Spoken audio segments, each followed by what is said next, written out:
एक मशहूर कवि ने बहुत सीधी बात कही थी।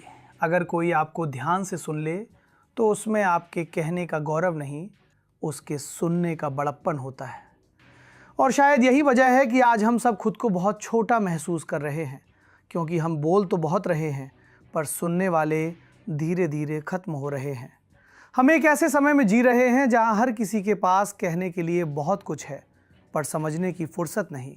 हर किसी के पास एक राय है, इतनी पक्की राय कि उसमें संशय के लिए 1 मिलीमीटर की जगह नहीं बची।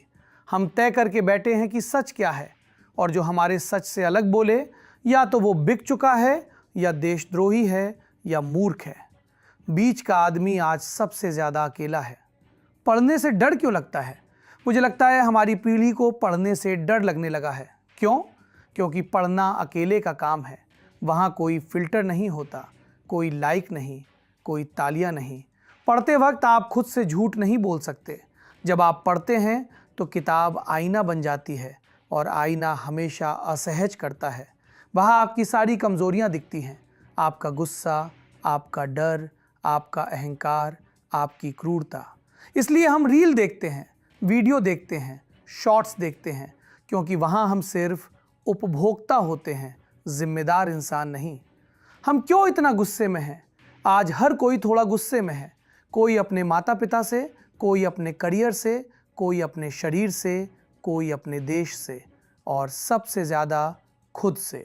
हमारे ऊपर सिर्फ वायुमंडल का दबाव नहीं है, हमारे ऊपर तुलना का दबाव है।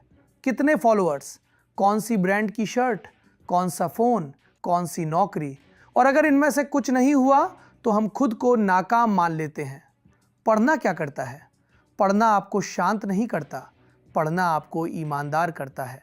पढ़ना आपको ये नहीं बताता कि आप सही हो, पढ़ना आपको ये सिखाता है कि आप गलत भी हो सकते हो। और यही लोकतंत्र की सबसे ज़रूरी शर्त है। लोकतंत्र मतदान भर नहीं है, लोकतंत्र संशय है। संशय कि शायद मेरी बात पूरी नहीं है। इंटरनेट और दूध का तालाब एक कहानी है कि अगर सब लोग तालाब में एक एक लोटा दूध डालें तो तालाब दूध से भर जाएगा, लेकिन सुबह तालाब पानी से भरा होता है। क्यों? क्योंकि हर किसी ने सोचा बाकी तो दूध डाल ही रहे होंगे, मैं पानी डाल देता हूँ। आज इंटरनेट पर यही हो रहा है। सब रिप्रोड्यूस कर रहे हैं, कोई ऑब्जर्व नहीं कर रहा, कोई 5 दिन खुद जाकर देख नहीं रहा। सब पहले से बनी राय कॉपी पेस्ट कर रहे हैं। पढ़ना सत्ता से आज़ादी है। जब आप किताब उठाते हैं तो कोई सरकार आपकी निगरानी नहीं कर रही होती, कोई एल्गोरिदम आपको ये नहीं बता रहा कि अगला पन्ना क्या होना चाहिए। पढ़ना सबसे शांत किस्म की क्रांति है। कोई नारा नहीं, कोई झंडा नहीं, लेकिन असर गहरा होता है। पढ़ना करुणा सिखाता है। जब आप पढ़ते हैं तो आप दूसरों का मजाक कम उड़ाते हैं, आप बूढ़ों से थोड़ा नरमी से बात करते हैं, आप बच्चों को थोड़ा ज़्यादा धैर्य से सुनते हैं, और सबसे ज़रूरी, आप खुद को माफ़ करना सीखते हैं। पढ़ो, कहीं से भी शुरू करो, किताब से नहीं तो चिट्ठी से शुरू करो।